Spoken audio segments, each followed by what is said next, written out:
It's always weird when you jump into the middle of a comic book series, you have no context, no clue what's going on, and you're presented with something that's kind of weird. When I saw this book on and was looking at it on stream, I was very much like, there's some weird like Sam Keith kind of vibes in this. Having read the dang thing now, I think that's just as true. Also, I just noticed like this dude's like crazy whatever's going on here mutated arm isn't mutated over here. I mean, not in the same way. Like it looks like it's made of wood or concrete or something over here, and over here it's just like a normal arm. They have the colors goofed up. So these are our bad guys. They're the society or something, and they're trying to stop the Condor. That his name's on the book, Condor. See it? I like this cover. I thought this cover was kind of cool. They're trying to get the Condor, and there's some lady that they let go, and she's got like crazy psychic powers, and she went kaboom, and she leveled the place when she went kaboom. And that's what the bad guys are talking about, was the place where she went kaboom. Here, we'll just open up to this. So we got people over here at the place where she went kaboom. It was apparently like a homeless encampment or something in the park. Okay. And they're over here digging through looking for the Condor. Now, here in this shot, I would say that that looks like his hand has been severed. However, don't worry, his hand was not severed. He's just fine. He's just fine. This art has a weird kind of quality to it. Things are long and a little exaggerated. Limbs, especially. Like, look what's going on with all these limbs over here. Like, good lord, look how long this dude's legs are. Like, that's a 10-foot wide stance with his feet. Yeah.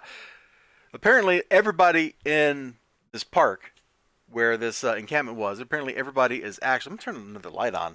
I don't think we can rely on this daylight much longer. Everybody here is actually the elongated man or something. But what really kind of gave me the Sam Keith vibes, like the art has this weird, kind of vaguely Euro independent feel to it. But then we jump over to this completely different style, and you've got this lady. This is the one with the psychic powers, and look at her like totally ginormous red afro thing that she's got going on. How often in a normal Western superhero comic book do you see somebody with hair like that? You never do. You never do. This is just like the weirdest thing, and it caught my eye. And so, kind of like the Max, we have like the real world stuff, and then we have like the other world stuff. You know what I mean? There's this really strange back and forth dichotomy, and apparently it's because she's like psychic or whatever, and so he's like getting pulled into her world or something like that. These dudes dig him out, and then we get a confrontation. We're gonna. Oh my. I don't think you could use that advertisement for a Game Boy video game in this day and age. Like maybe like some adults only Switch game, but Game Boy, probably not. And so he gets free. She wanders off. The bad guys send like a hit team to pick her up. He comes to rescue her. There's some action. It ends on a really fun note where it's just very satisfying because you've got like the bad guys in their meeting room. Like this book ends where it begins, in the bad guys' evil meeting room where they're discussing their evil plans or whatever. So I still have no idea, having read this, who the bad guys are, why they're doing the things they're doing. I do like their little armored trooper dudes though. Like that green armor is kind of fun. Totally crazy looking gun. Like I don't know what's going on with this like crazy space gun, but they got a crazy space gun. This dude's arms and his legs are just so ridiculously long.